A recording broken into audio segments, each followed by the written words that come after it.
Aló, doctor. Buenas tardes, doctor Chávez Panduro. Aló, Aló, buenas aló, ¿qué tardes, tal? ¿cómo está, Aló. doctor? Recién Bien, acaba de escucharme, doctor, la presentación. sí, sí, muchísimas gracias a Youth Perú por la invitación. Me gustaría saber si me pueden ver. Sí, doctor, le confirmo, sí, exacto, lo puedo ver, doctor. Ah, perfecto, perfecto. Entonces, bueno, a la señal de ustedes para iniciar con la exposición. Ya, doctor, sí, Iniciamos, correcto. comenzamos. Muy bien. Muy buenas tardes a todas las personas que están sintonizándonos en esta transmisión en vivo. Quiero agradecer a Youth Perú por difundir este tipo de eventos que ayudan mucho a la comunidad jurídica, a los estudiantes de derecho, también a los abogados, enriqueciéndonos siempre en los ámbitos que más nos apasiona, que viene a ser en este caso el derecho penal. En esta ocasión vamos a hablar sobre los temas de los delitos de infracción del deber en los delitos contra la administración pública. Estos delitos contra la administración pública son conocidos también como delitos de corrupción de funcionarios, delitos contra la administración pública o delito de infracción del deber. El punto clave es analizar respecto a la autoría en ese tipo de delitos, es decir, es importante señalar, por ejemplo, quién es autor de un delito de infracción del deber. Para ello será interesante mencionar la existencia de dos teorías. Una primera teoría que es la del dominio del hecho y la otra teoría de infracción del deber. Respecto a lo que es autoría, cuando nos mencionan teoría del dominio del hecho, nos empiezan señalando que es autor aquella persona que tiene el movimiento corpóreo, la voluntad de su accionar. Es el agente, por ejemplo, que realiza un comportamiento sin la necesidad de tener una condición cualificada. Podemos dar un ejemplo. El artículo 106 nos habla de homicidio, el que mata a otro. En esta descripción del tipo penal, él puede ser cualquier persona, no se requiere una condición cualificada, es decir, puede ser un varón, puede ser una mujer, puede ser un funcionario público, un servidor público, no existe distinción.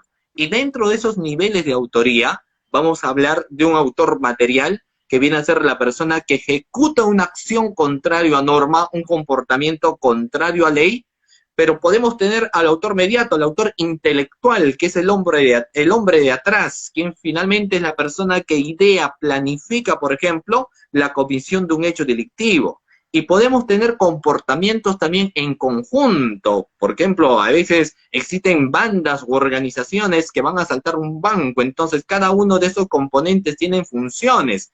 Ellos responderán como coautores, por ejemplo, de un delito de crimen organizado, por ejemplo, lavado de activo. Entonces, bajo la teoría del dominio del hecho, la condición cualificado del agente puede ser cualquier persona. Se cometen autorías mediatas, se cometen autorías intelectuales y se cometen coautorías, por ejemplo. Pero si analizamos la teoría de infracción del deber, la situación es totalmente diferente, porque bajo esta teoría nos señala de que solamente serán autores personas cualificadas, personas comprendidas en la carrera administrativa, es decir, solamente será autor de un delito contra la administración pública un funcionario o un servidor público. Ninguna otra persona podría ser autor de un delito de infracción del deber. ¿Por qué? Porque estos sujetos cualificados tienen que regir su comportamiento en base a las normas y en base a las infranormas constitucionales. Lo que nosotros conocemos, por ejemplo, en base al reglamento de organización y funciones. Por ello es que a nivel de investigación, cuando existen denuncias hacia un funcionario público o un servidor público, lo que nosotros hacemos es solicitar a la institución el reglamento de organización y funciones a efectos de verificar si efectivamente su comportamiento fue contrario a norma, si su comportamiento fue contrario a ley. Si su comportamiento no fue contrario a ley, no existe un quebrantamiento de una normativa institucional. Pero si existió un quebrantamiento, habría que investigar y en qué tipo penal se subsume ese comportamiento. Entonces, solo son autores en ese sentido, personas cualificadas. ¿Y quiénes son personas cualificadas? Funcionarios y servidores públicos. Ah, pero ¿qué sucede, por ejemplo, si mencionamos los tipos penales de encuentro? El artículo 384 del Código Penal nos habla del delito de colusión.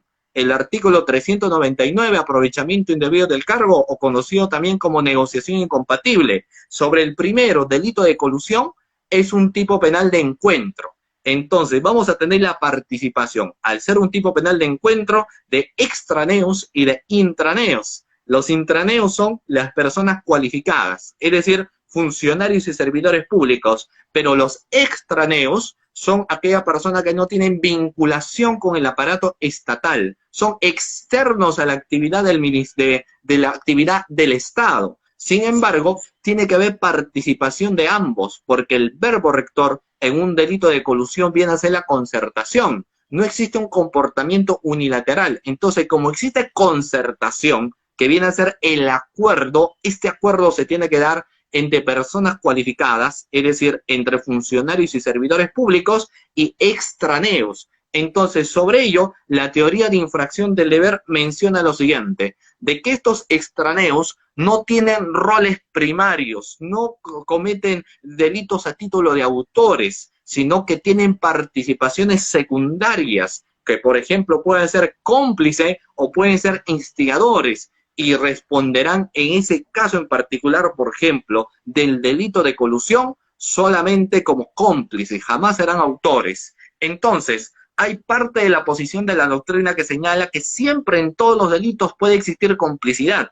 En ese sentido, podría haber complicidad en un delito de peculado, podría existir complicidad, por ejemplo, en un delito de concusión, complicidad en un delito de aprovechamiento indebido del cargo, pero esas complicidades existentes de terceros que no tengan vinculación con el aparato estatal, simplemente tienen la categoría de tener roles secundarios, es decir, solamente son cómplices.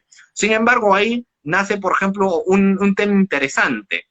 ¿Quiénes son los encargados, procesalmente hablando, de los delitos contra la administración pública? Las fiscalías anticorrupción.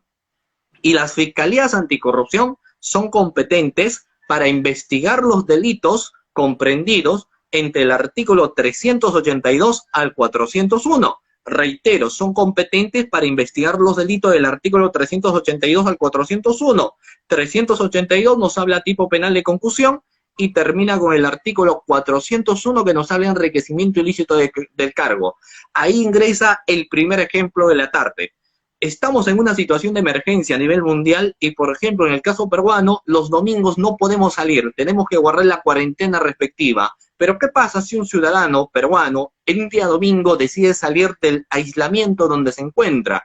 Es detenido por los efectivos policiales porque esto es el trámite que corresponde, hay una violación a una medida sanitaria, pero a efectos este ciudadano de que no le lleven, por ejemplo, a la comisaría, termina ofreciendo a un efectivo policial 200 nuevos soles o 20 nuevos soles o 70 nuevos soles, por ejemplo. La pregunta es, ¿este ciudadano que ofrece una suma de dinero responderá como autor de un delito contra la administración pública?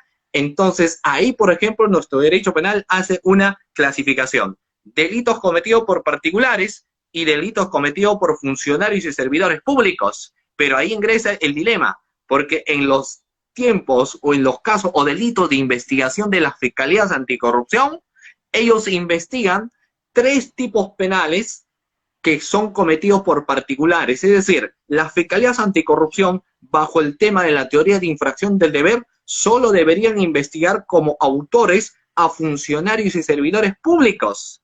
Pero el Estado, ya por temas de política criminal, señala lo siguiente, de que también vas a investigar a particulares como autores, no como extraneos, sino como autores, pero solamente en 3 tipos penales específicos.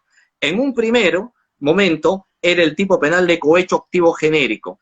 Eso, en el caso del cohecho activo genérico, sabemos que el autor va a ser un particular, no requiere una condición cualificada. En el ejemplo que estoy mencionando, fácilmente podríamos ver que estaríamos presuntamente ante el delito de cohecho activo genérico. Siguiente delito que puede ser cometido también por un particular, el tráfico de influencias, el que evoca influencias reales o simuladas, que son los actos preparatorios, por ejemplo, del cohecho. Entonces, no se requiere que la gente, por ejemplo, en ese caso en particular, tenga una condición cualificada. Hoy en día, estado de emergencia, nuestro Código Penal ya ha señalado, por ejemplo, tipos de cohecho de la función policial. como el cohecho pasivo propio, el cohecho pasivo impropio de la función policial, y crea también la figura del cohecho activo genérico de la función policial. Es decir, en la actualidad, como autores de un delito contra la administración pública por parte de la Fiscalía Anticorrupción, serán en los tipos penales de cohecho activo genérico de la función policial y el tráfico de influencias. Entonces, ahí la gran pregunta que uno se realiza es el siguiente: la Fiscalía, para aplicar autoría en estos comportamientos, ¿lo analiza a través de la teoría de infracción del deber o la teoría del dominio del hecho? Si es que la naturaleza propia de las fiscalías anticorrupción es investigar los casos solamente de personas cualificadas, entonces ahí veríamos, por ejemplo, que el Ministerio Público analiza estos comportamientos ya de particulares, no a través de la teoría de infracción del deber, porque no existe un quebrantamiento, sino lo analiza a través de la teoría del dominio del hecho. Pero en los tipos penales de encuentro hace también un análisis, y en ese análisis, por ejemplo, será a través de la teoría de infracción del deber y del principio de accesoriedad. Entonces, si tenemos en cuenta esa situación, veríamos que en la actualidad sí se investiga también como autor a un particular de un delito contra la administración pública, pero en determinados delitos, ¿correcto? Entonces, ahora mencionamos quién es un funcionario público. Un funcionario público, de acuerdo al artículo 425, está comprendido en la carrera administrativa. Un funcionario público tiene un poder de decisión, decide qué hacer en el desarrollo, por ejemplo, de una investigación, decide a quién contratar. Un funcionario público rige su comportamiento en base a normas y en base a infranormas. Un funcionario público también puede estar comprendido en base al artículo 99. El artículo 99, por ejemplo, de nuestra Constitución Política del Perú, nos habla de los altos funcionarios públicos. Y los altos funcionarios públicos son el presidente de la República, el contralor de la República, el defensor del pueblo. Obviamente, estos altos funcionarios públicos tienen mayor poder de decisión, mayor delegación. Entonces, por ende, tendrán mayor responsabilidad participativa, por ejemplo, al momento de la comisión de un hecho delictivo. Ahí habría que analizar cada caso en particular, finalmente. Por el otro lado, tenemos a los servidores públicos. Si un servidor público es un subordinado del aparato estatal. Un servidor público es aquella persona que tiene que acatar las órdenes del jefe inmediato. El jefe inmediato finalmente le da órdenes y el servidor público tiene que cumplir. Un servidor público tiene funciones principales, pero en la parte final siempre señala y demás que disponga, por ejemplo, el superior jerárquico o el jefe inmediato. Entonces, en ese sentido veríamos que tanto funcionarios y servidores públicos son personas diferentes, con condiciones y funciones distintas. Pero el derecho penal no hace esa distinción. Para el derecho penal no importa de que alguien sea funcionario o servidor público, porque el derecho penal da los mismos años de pena privativa de libertad, por ejemplo, tanto para un funcionario y tanto para un servidor público. Entonces, ahí, por ejemplo, existe posicionamiento que señalan, esto no es posible, porque si es un funcionario público y tiene poder de decisión, poder de delegación, mayores deben ser los años de pena privativa de libertad. Distinto es el caso, por ejemplo, del servidor público, manifiestan que simplemente tiene roles no decisorios ni de delegación, tiene roles de subordinado, por ende deben ser menores los años de pena privativa de libertad. Sin embargo, esto solo es una propuesta, pero que a efectos penales, el Código Penal peruano, da lo mismo que sea funcionario y servidor público. El bien jurídico tutelado en los delitos contra la administración pública. ¿Qué se protege? De manera genérica, se protege la correcta administración pública. Reitero, de manera genérica se protege la correcta administración pública. Puede haber bienes jurídicos tutelados específicos, por ejemplo, el patrimonio. En el caso del patrimonio, se protegen los delitos de colusión agravada, por ejemplo, o en los casos de peculado por apropiación o malversación. Pero como bien jurídico También en segundo nivel, por ejemplo, llamémoslo así, en el caso de aprovechamiento indebido del cargo, será la probidad e imparcialidad que debe tener el funcionario o servidor público. Entonces, vamos a ver que los delitos contra la administración pública tienen varios bienes jurídicos tutelados, ¿correcto? Y finalmente, ¿quién ingresa en defensa de estos bienes jurídicos tutelados cuando existe vulneración? La Procuraduría Pública especializada en delitos de corrupción de funcionarios, quienes van a solicitar un monto reparatorio por dos tipos de daño que se puede ocasionar a la institución. Puede existir un daño de carácter patrimonial o puede existir quizás también un daño de carácter extrapatrimonial. Si tenemos en cuenta eso, analicemos un primer tipo penal de forma rápida. El artículo 399 nos habla aprovechamiento indebido del cargo. Nos empieza señalando la descripción del tipo penal lo siguiente: el funcionario o servidor público que indebidamente se interesa de manera directa, indirecta o por acto simulado en cualquier contrato u operación. Entonces, si analizamos la tipicidad objetiva, vamos a mencionar que el verbo rector de este tipo penal viene a ser el interés, pero no cualquier interés. Tiene que ser un interés de naturaleza indebida. ¿Qué entendemos por interés? Es cuando finalmente nos importa algo. Entonces, al funcionario, al servidor público, le puede importar algún contrato o alguna operación. ¿Cuándo estamos ante el interés de manera directa? Cuando el funcionario o servidor público tiene relación directa, por ejemplo, con algún tipo de contrato o operación. Es el que finalmente va a revisar, por ejemplo, los currículos vitae. Es el área que está solicitando un personal, es el jefe del área que solicita el personal, es el jefe de una municipalidad o el alcalde de la municipalidad quien va a rellenar el padrón, por ejemplo, de beneficiarios. Entonces existe un interés de manera directa. Cuando estamos en un interés de manera indirecta, es cuando utiliza como instrumentos a otras personas. Por ejemplo, el titular de una institución podría designar a los integrantes del comité de selección para que den la buena pro a una empresa que esta empresa jamás se colude. Entonces veríamos un interés a través de los integrantes del comité de selección, que es un interés de manera indebida. Y por último, el interés por acto simulado. Acá se requiere destreza, por ejemplo, y habilidad por parte del funcionario público. ¿Por qué? Porque el funcionario público hace creer a la población de que se está desarrollando un proceso de contratación cumpliendo todos los términos existentes, de manera real, de manera legal, por ejemplo. Pero a nivel de investigación, finalmente uno se da cuenta de que son empresas fachadas, de que son empresas que no están disponibles para contratar con el Estado, e incluso son empresas que pertenecen a este mismo funcionario público. Entonces ahí vemos el interés por acto simulado, ¿no?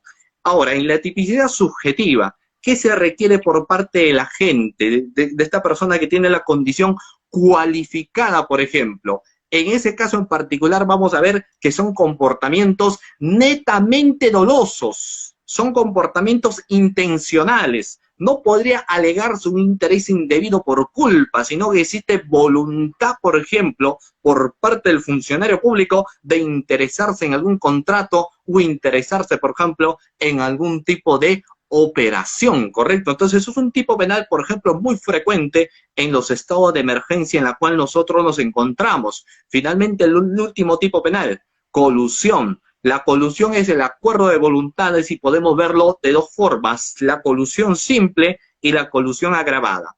Si analizamos este tipo penal de encuentro, vamos a mencionar que se requiere la participación de extraneos e intraneos. Si analizamos el verbo rector, vamos a ver que en el caso de la colusión simple, el verbo rector viene a ser la concertación. En el caso de la colusión agravada tenemos el verbo rector que viene a ser la defraudación patrimonial previa concertación. Analizamos tipicidad subjetiva. Los comportamientos de la gente siempre son de naturaleza dolosa, intencional. No existe concertación en culpa. Finalmente, en el aspecto probatorio, ¿cómo se evidencia la concertación? A través de los requerimientos. Requerimiento de levantamiento del secreto de las comunicaciones, levantamiento del secreto bancario, la irregularidad del proceso de selección, las declaraciones contrarias que ellos puedan tener, por ejemplo, el cuaderno de ingreso y salida de visita a los funcionarios y servidores públicos, las interceptaciones telefónicas e incluso en la actualidad los agentes encubiertos, porque se habla de organizaciones criminales que se dedican, por ejemplo, a delito de corrupción. Entonces, todos ellos, todos estos elementos indiciarios nos permitirán a nosotros, por ejemplo, tener, en este caso, la certeza de un acuerdo colusorio. Si hablamos ya de la colusión agravada, ahí necesitamos un perjuicio económico, un perjuicio de carácter patrimonial. La única forma de evidenciar, por ejemplo, perjuicio patrimonial es a través de una pericia, la pericia contable. Y ahora entendamos que no solamente el perjuicio patrimonial existe, por ejemplo, cuando existe un pago de por medio, sino que el tiempo que se invierta, hay una frase que señala el tiempo vale más que el dinero, entonces el tiempo que se invierte suficiente para que se pueda también tener en cuenta en este caso el perjuicio de carácter económico a la institución. Finalmente podríamos señalar quiénes podrían denunciar o hacer esta investigación. Primero tenemos las Fiscalías Anticorrupción, la Contraloría de la República y la población como veedores ciudadanos también pueden denunciar cualquier acto de corrupción. ¿Correcto? Muy bien, quiero agradecer a Youth Perú por la invitación y estoy atento a alguna inquietud que ustedes puedan tener. Doctor Sergio Chávez Panduro, en una exposición práctica, metódica y lúcida sobre autoría y participación en el delito de infracción de deber, decirles a las personas que están conectadas en Instagram que pueden, esos tiempos restantes, pueden realizar sus preguntas. Respecto, doctor, yo desearía plantearme, para comenzar, una pregunta. Anterior, usted hizo una exposición, planteó una pregunta en una exposición, usted dijo de que si los notarios públicos eran funcionarios o servidor público. No sé si usted podría resolver esa duda. Muchísimas gracias por la pregunta, por supuesto. En el caso, por ejemplo, de los notarios públicos, ellos no reciben un sueldo del Estado. Tienen un cargo muy importante, efectúan, por ejemplo, labores o cuyos documentos que ellos tienen dan veracidad. Y se pueden cometer varios delitos en razón de ellos, sí, pero delitos comunes. Un funcionario público no será jamás, un notario público, perdón, jamás será funcionario ni servidor público porque sencillamente no está comprendida dentro de la carrera administrativa, razón por la cual no lo podemos investigar por ninguno de los delitos de corrupción de funcionarios. Doctor, acá tenemos una pregunta de Raiva. Dice, el delito de aprovechamiento indebido del cargo admite la participación cómplice, siendo que el único que podría interesarse en los contratos es únicamente el funcionario o servidor. Esa es una pregunta bastante interesante, mira, y hay discrepancia respecto a ello. Por ejemplo, el nombre del delito del artículo 399 es aprovechamiento indebido del cargo o negociación incompatible. Entonces, por ejemplo, el doctor Fidel Rojas Vargas señala que es un comportamiento unilateral. Al ser un comportamiento unilateral, descarta el tema de complicidad. Es decir, solo señala que serían autores, funcionarios y servidores públicos. Pero existe otra posición que señala, no solamente va a ser aprovechamiento indebido del cargo, no se olviden que tenemos negociación incompatible y la negociación incompatible es bilateral. Por ende, va a existir participación de funcionarios y servidores públicos y también van a existir cómplices, personas que finalmente se van a beneficiar con ese interés indebido. Sin embargo, ahí existe otra posición que señala no, porque si existe ya una negociación, eso es colusión. Entonces, no sería aprovechamiento indebido del cargo, sino sería colusión, por ejemplo. Particularmente, yo considero que este tipo penal es un comportamiento unilateral y no debería existir complicidad, porque si existe complicidad estaríamos ante el tipo penal de colusión y no ante el tipo penal de aprovechamiento indebido del cargo. Pero ¿qué sucede en la práctica cotidiana? En la práctica cotidiana, los jueces, por ejemplo, sí admiten complicidad. O sea, si alguien finalmente va a tener que ir a una audiencia de control de acusación, tiene que poner complicidad porque te exigen ellos complicidad. Doctor, deseo hacer otra pregunta. Usted había planteado sobre una propuesta, ¿no? A la hora de equiparar, ¿no? Tanto el funcionario como el servidor público recibirían la misma pena. Usted creo que lo dijo así de esos términos. justo en el artículo 26, ¿no? Que dice la incomodidad de las circunstancias y cualidades. Para una, digamos, una próxima solución, ¿no podría sentar sus bases en ese artículo que hay algunos autores que dicen que no manifiesta la ruptura del título de imputación, sino que manifiesta la ruptura de la penalidad del extraneus respecto del intraneus?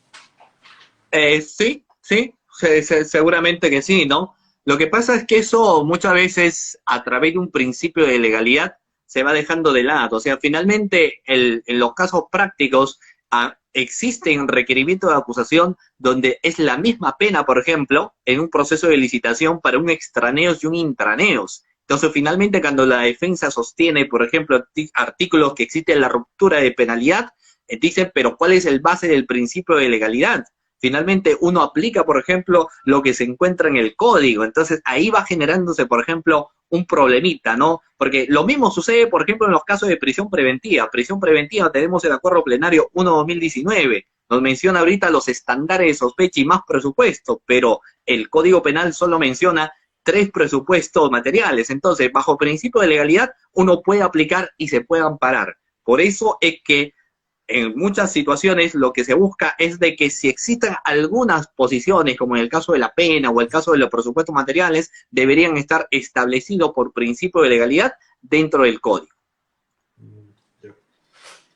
Doctor, estamos muy agradecidos, yo Perú está muy agradecido y mi persona, Moisés Estela, por esta exposición que nos ha aclarado y a la vez hacerle la invitación, ¿no?, a los espectadores que la próxima semana se realizará un coloquio también virtual y que esperamos también su participación de los espectadores, ¿no?, y que también nos pueda seguir en Facebook.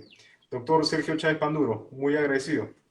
Muchísimas gracias a cada uno de ustedes, a Youth Perú y a toda la persona que nos han estado viendo en esta tarde, en esta transmisión por Instagram. Muchísimas gracias y siempre gustoso de colaborar con ustedes. Muchas gracias.